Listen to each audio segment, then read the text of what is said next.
Onde tá a porra dos dólares? Senão eu vou puxar a porra do pino. Olá, eu sou a Caterine, do Séries da TV de Portugal.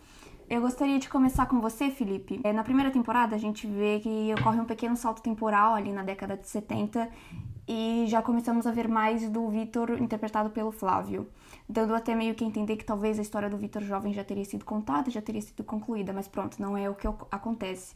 Então eu gostaria de saber o que a gente pode esperar mais da sua versão do Vitor nessa nova temporada. Bom, quando acontece esse salto temporal na primeira temporada, é um salto em que ainda tem um espaço de tempo ali em que várias histórias com certeza aconteceram com o Vitinho, né? O Vitor jovem. E eu acho que o interessante do Vitor jovem, na verdade, não só na primeira temporada como na segunda também, é um leque amplo de possíveis histórias fechadas mesmo, bem únicas e bem diferentes do que o Dom está vivendo e do que o Vitor, interpretado pelo Flávio, está vivendo no futuro também, apesar de, ao mesmo tempo, fazer um paralelo com isso. São histórias fechadas. Eu acho que o que a gente pode esperar do Vitinho na segunda temporada é um amadurecimento e cicatrizes começando a aparecer que vão caminhar para o Flávio, já que o Vitor entra para a polícia, né, no final da primeira temporada, o meu Vitor entra para a polícia, e ele começa a entender que o mundo e o país é muito mais complexo e muito mais cruel do que ele esperava, e que essa ânsia de fazer o certo e de ser um grande herói talvez não seja tão fácil assim. Você vai me deixar aqui sozinha? Qual foi, Dom? Pedro Dom não existe mais, mané. Inicialmente, né, nessa segunda temporada, nós vemos tanto a Vivi quanto a Jasmine em papéis um pouco diferentes em relação à primeira temporada. A Vivi está sendo mais o braço direito do Dom, e a Jasmine está trabalhando, estava grávida até então, seguindo uma vida mais normal. Então, como é que foi ter essa nova abordagem para essas personagens? Acho que a Raquel travou, vou respondendo então. Tudo bem com você? Prazer. Para mim foi muito bom como atriz poder experimentar esse lugar de mais poder da Viviane, né? Eu acho que é a realização de algo que ela já queria na primeira temporada, né? A Vivi tem essa personalidade mais atrevida, né? Que ela se mexe, ela quer resolver, às vezes não da melhor maneira, mas da maneira que ela acha que é o certo.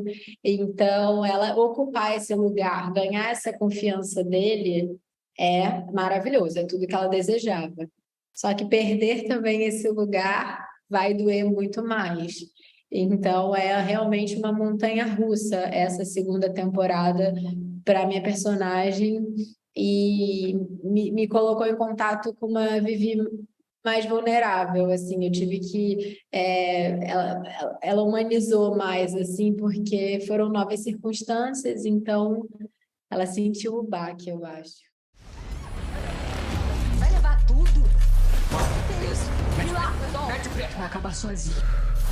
E eu acho que todos os atores nessa série têm cenas muito intensas. Então eu gostaria de saber como é que vocês se preparam para esses tipos de cenas e como é que vocês se sentem depois.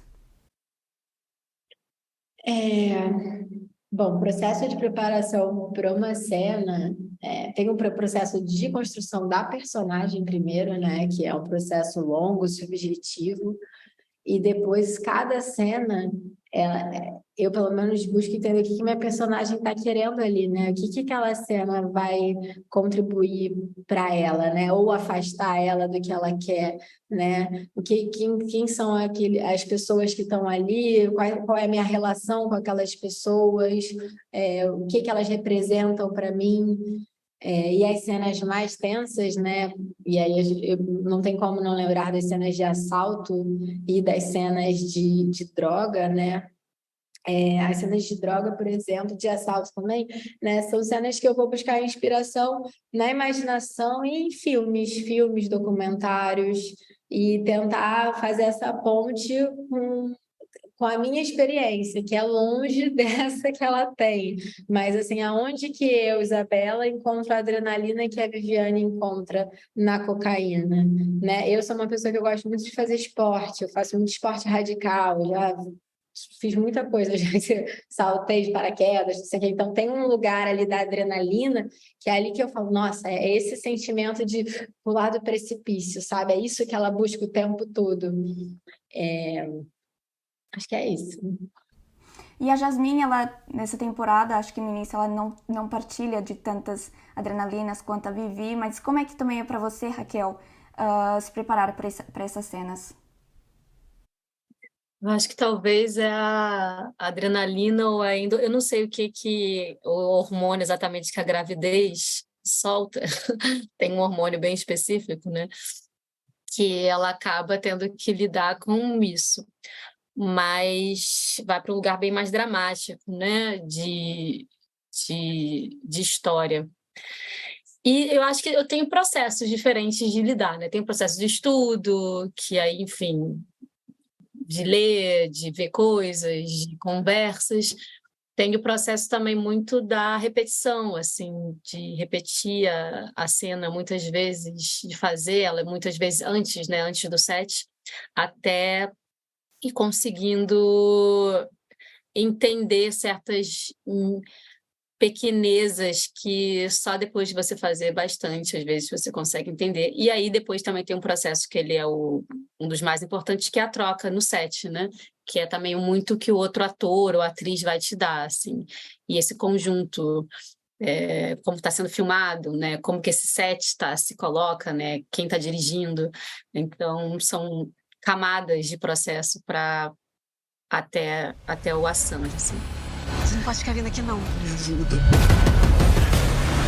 Nessa temporada a gente vê com mais profundidade os 12 Homens de Ouro, como surgiu e tudo mais. Como é que vocês prepararam, você, Felipe, Flávio, se prepararam para contar essa história? Vocês chegaram a ler o livro O Beijo da Bruxa?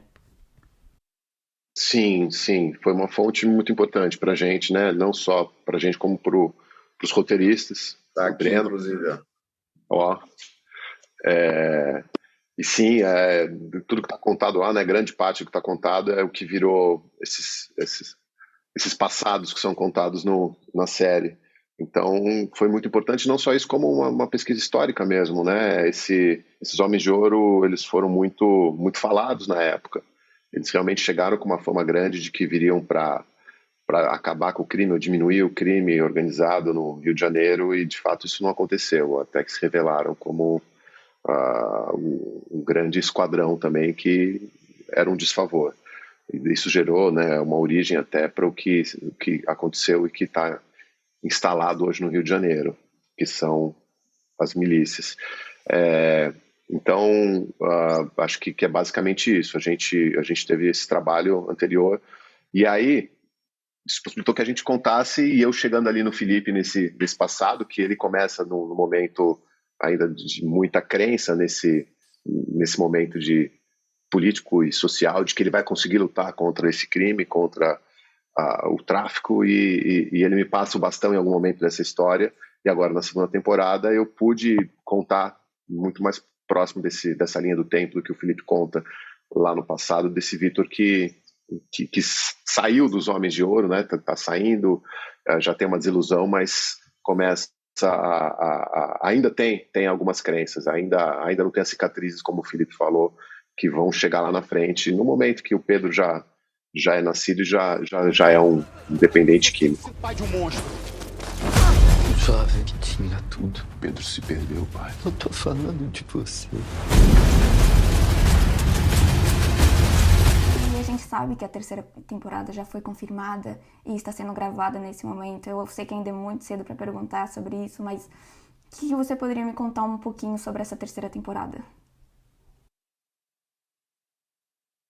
A gente realmente não quer muito falar sobre isso, porque é claro que tem uma segunda pela frente, mas a única coisa que eu posso adiantar é que, como são 3 temporadas, é muito interessante saber que a primeira é contada ao longo de 3 décadas, né? A segunda é contada ao longo de 1 ano, e a terceira é um espaço de tempo mais curto ainda, tudo uma bomba relógio chegando na tragédia final, né, do Pedro Dom. Então, a estrutura dessas 3 temporadas que foram concebidos pelo Breno Silveira, né, que trouxe esse projeto para a gente, né, 4 anos atrás, eu acho isso muito genial e muito interessante, porque quer dizer que cada vez mais, cada temporada é mais compacta, portanto, tem um ritmo mais acelerado, tem uma adrenalina mais exacerbada, e a 3ª temporada será assim. O ícone do celular é um pouco pequeno. Vamos acabar de filmar ela hoje. Me parece que você tá com o cabelo, né? O famoso cabelo loiro do Pedro. Vocês poderiam falar alguma coisinha sobre como está correndo as gravações ou como vai ser essa 3ª temporada? Essa 3ª temporada já seria, acho que, emocionante por si só, por ser a conclusão, é a última temporada da série. Então, é um projeto de tantos anos, né? Não sei se alguns de nós já teve envolvido em um projeto que durou tanto tempo, assim, do início ao fim. Então, é um projeto de vida mesmo, de alguma forma, para todos nós. Já seria muito emocionante por si só, mas ainda tivemos, enfim, a tristeza de perder nosso diretor, enfim, e de concluir essa história sem o Breno, pelo menos presente fisicamente. Mas, por outro lado, uma emoção gostosa também, uma sensação de dever cumprido, de estar seguindo essa história, mesmo que sem ele fisicamente, mas, enfim, com a presença dele nos personagens, na equipe, nas escolhas, dentro de cada um de nós. E acho que é isso, assim, que eu posso te adiantar é que é uma temporada de conclusão, entendeu? São os personagens caminhando pro desfecho, enfim. Acho que não é spoiler dizer, né, que a gente está falando, infelizmente, sobre uma tragédia familiar, então, enfim, é isso. Acho que essa 2ª temporada tem um caráter de desenvolvimento dos personagens, enfim, se emburacando, se afunilando cada vez mais nesses caminhos que eles escolheram seguir. E a 3ª a gente vê o desfecho, a conclusão disso tudo. Tu tá achando que esse teu olho azul vai te salvar de alguma porra?